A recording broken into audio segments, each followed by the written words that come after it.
Hello, Helena. It's Emily McVeigh, Executive Director of the United Way of the Lewis and Clark area. We're here this week with the United Way Partner Spotlight with Alton from Our Place. Good afternoon. Good afternoon, Emily. How are you? Thanks for coming in. Thank you. Tell us a bit of history about Our Place, what you guys do over there. Our Place was taken over by Good Samaritan Ministries in 2019.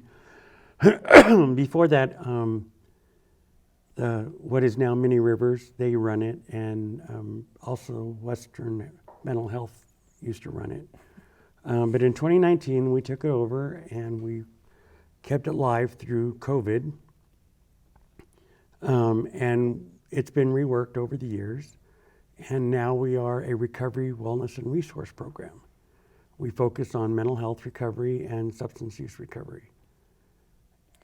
So yeah, that's a lot of history to track for people. It was Center for Mental Health, which used to be Golden Triangle. It's now Many Rivers. Now it's Many Rivers. And remembering all the names and the changes that come along, and Western Montana Mental Health, and now Good Samaritan. Yes. Yeah, and originally Rocky Mountain Development Council was part of it. So a lot of people have a lot of history, and they'll say, oh, so-and-so was involved in that. So knowing that it's still around, now under Good Samaritan, there's a lot to track, a lot of names and things to remember. Yeah. So how is Our Place connected with Good Samaritan overall now? We're like a subsidiary of Good Samaritan Ministries. All the employees, we are employees of Good Samaritan Ministries, and Good Samaritan Ministries and Teresa Ortega, who is the CEO of Good Samaritan Ministries, also oversees our program at Our Place.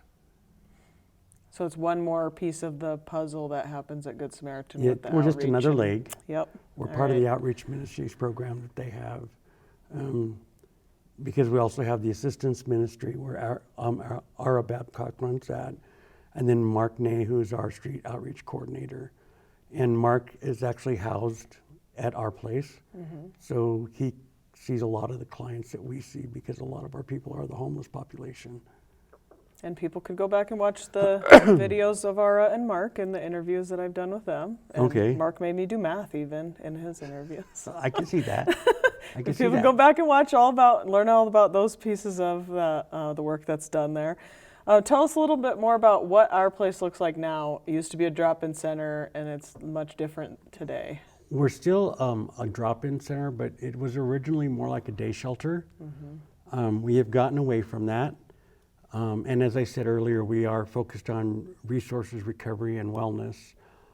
So we offer groups twice a day. Mondays, Wednesdays, and Fridays in the morning, we have an engagement group where our clients come, they check in. We see how they're doing, what's going on in their lives, how we can help. On Tuesday mornings, we have an art group. And Thursday mornings, we have a journal group where the clients sit down and we help them find a goal and how to meet it. And then they come and meet with us individually. And we help them break it down into bits because, as you know, sometimes looking at a goal is huge. And for a lot of our people, just their goal is just survival because they're on the streets. And then Monday afternoons, we do life skills. Tuesday afternoons, we do Recovery Through Hollywood, where we show different episodes of different shows that have to do with recovery of some sort. We are currently going through the show 13 Reasons Why. Wednesday afternoons, we just switched to Healthy Minds, Healthy Bodies, which is a booklet that's put out by Montana Peer Network. And it takes them through the 8 dimensions of wellness that SAMHSA has put out. Thursday afternoons, we are working to build that group. Currently, we're looking for people to come and speak, present their programs, what they do, hear our clients and hear their concerns. Because one of the biggest issues that we have heard from our clients is that they feel invisible a lot of times because of who they are. And having speakers come, it really gives them an idea and makes them feel like they have a voice. Friday afternoons is social skills. And that ranges from we can play cards or pool, but overall their favorite is bingo. They take their bingo very seriously. It's the only time I hear it dead silent in there. And it's Except like, for the caller. yeah, and they're like, shh, he's calling numbers. And I'm like, and they go, what was that number again? And I go over it. And we're always looking for prizes that we can give out to our clients, things that they need, tent, sleeping bags, gift cards to food establishments or stores, because a lot of them have very limited means, and this kind of helps them, sometimes it's the only way they get to eat. And Saturdays we will be, we've just hired 2 new people at our program, and so once they are trained and comfortable, we'll be opening on Saturdays again. And once we do, we'll have two new groups that we'll be doing on Saturdays. So lots of different kinds of groups, lots of different skills being taught. The job service will stop by and help people with employment and. Yeah, Thursday, job service, housing navigation, you've been by on Thursdays. And we're looking at inviting St. Pete's is working with me. We're going to be doing some teaching from St. Pete's. They're going to come and do some wellness teaching, things to watch out for, because as I said, so many of our clients, their only goal is survival. And so a lot of times by the time Peerview or St. Pete sees them, they're already way ahead in their illness. And so the idea is prevention, to help keep them from going to the emergency room a lot, to help them from running to Peerview every other week. And we're going to teach them, about breast cancer awareness, prostate awareness, colon cancer.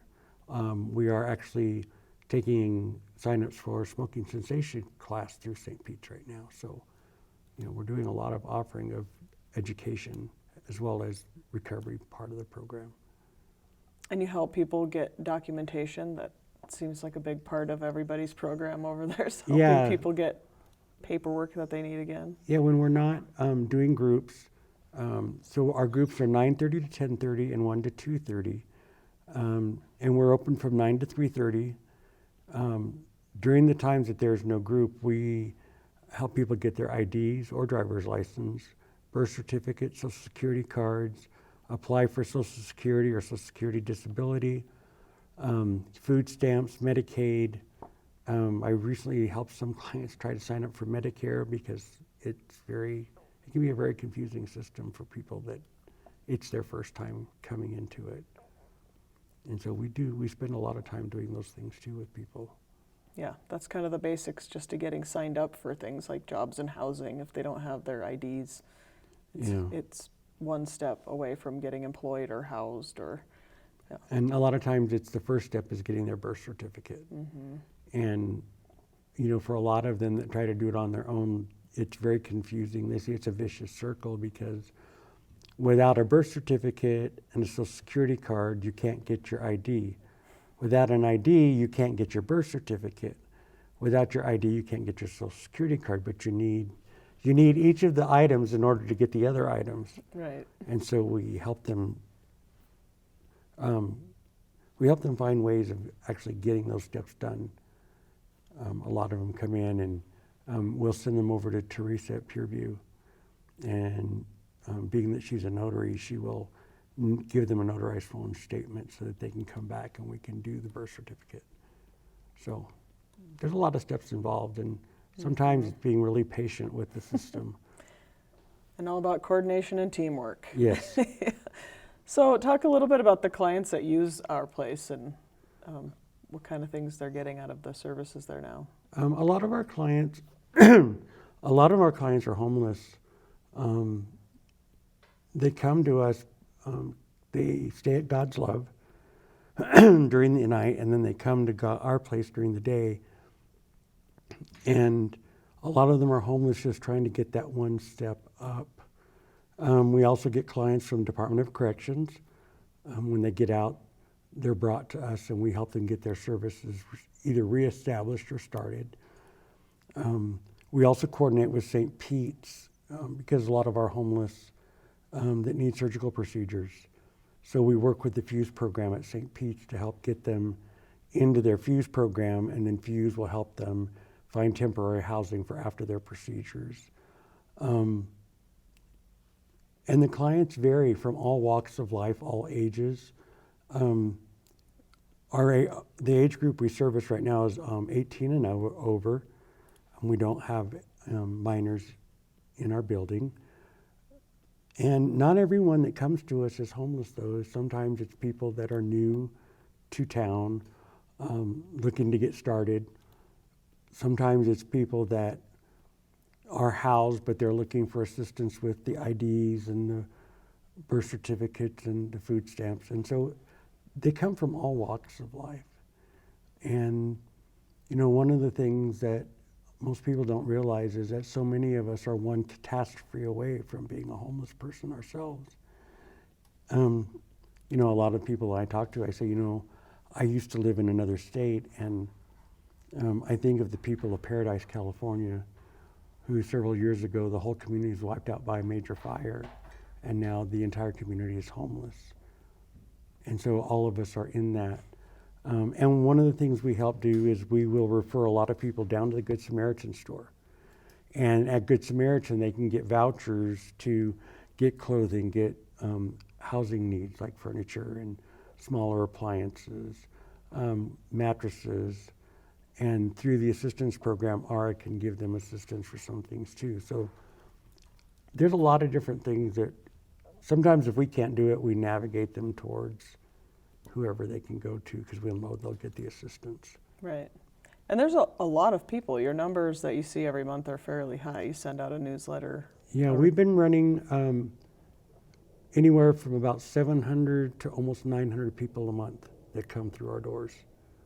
And there's some of them are repeats, but the numbers stay high. And since we started our wellness and recovery program, when it first started back in August of 2022, at first it was, you know, 3 or 4 people in a group, but as word spread of what we were doing, a lot of the old faces disappeared, and we got a lot of new people that were coming in that were really interested in what we were offering. And so now our groups run anywhere from 12 to 20 people per group. So.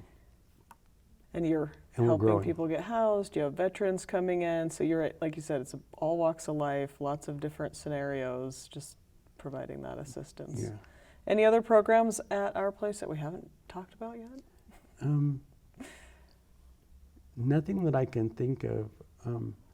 Teresa and I are looking at some other programs. We're not ready to promote them yet, because, you know, you start at the very beginning and have to look at all the footwork and find the funding. So Oh, yes.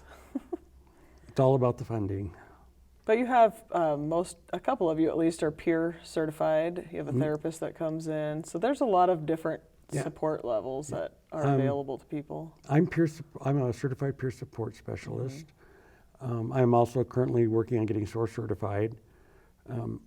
Brandy Vale, who's our licensed clinical social worker, comes in and does our supervision twice a week. We have 2 more people that are going to be getting peer support certified here in the next couple of months. Rima Voles, who is our newest hire, she actually took my old position.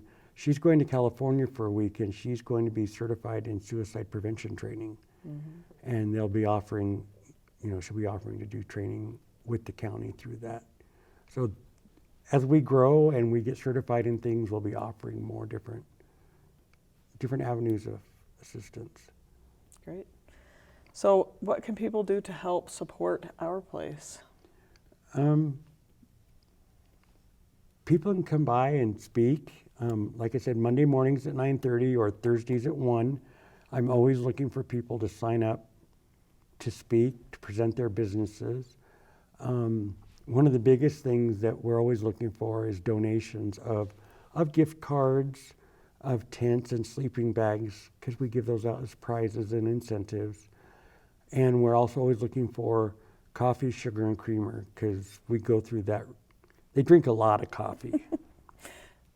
It's a rapid coffee dispensing happening down there. Yeah, we go through, for an example, I bought 4 big things of coffee a month ago, and I'm down to the last half of the container.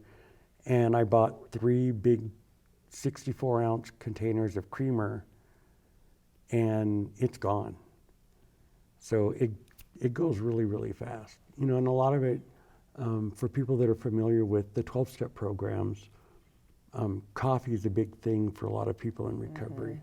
And so coffee is wherever they go. And being that a lot of our clients are homeless, the unsheltered a lot of times come first thing in the morning for that first cup of coffee. So coffee is always a big help. We're also always looking for donations for our art group, things that they can do as art projects. And we're always looking for like journals for our journal group. So, you know, things like that we can give out to the clients to help them with their building of their programs and getting into recovery. So, and it's working.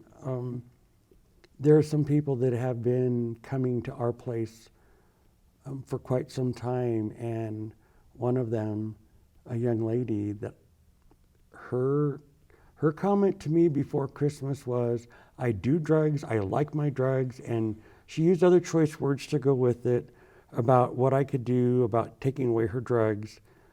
And last week she went into treatment. Great. She decided after all the things she's heard, she can't live that life anymore. So, you know, the program's working. And we couldn't do it though without the support of all the different other ministries like United Way and Good Samaritan. You know, we work a little bit with the Friendship Center and Hope Center and of the YWCA. And so it's a partnership, and we all have to work together to make this work, and it's growing. That's great. So how does a person find you or call you or? You can reach me through my email address, which is alton@goodsamaritanministries.org, or through our address, goodsamhelena.org/ourplace. We're also located at 631 North Last Chance Gulch, and our phone number is 406-389-0223. Yeah, you're not hard to find. No, I mean, we're in the big yellow building. right? And for Yeah. those of you who have been here a long, long time, we're where the old bus depot used to be. Right, we always have to do that. It used to be this, and it used to be Yeah, that. it was the bus depot. It was Yeah. a bus depot and a grocery store, and now it's a cremation company and our place. Right across from Domino's and the new Pureview building. Yeah, we're across from the Helena Diocese Pureview and Helena Vision Center. Yeah, enough landmarks. We'll get there. Yes. All right, any other last words before we sign off for the week? No, I just would like to thank everybody for their help and the assistance that they've given us, and for bearing with us as we made all these changes from a shelter to a wellness and recovery program. We couldn't have done it without the support of Teresa Ortega or Good Samaritan Ministries. So Yeah. thank you, everybody. Great work.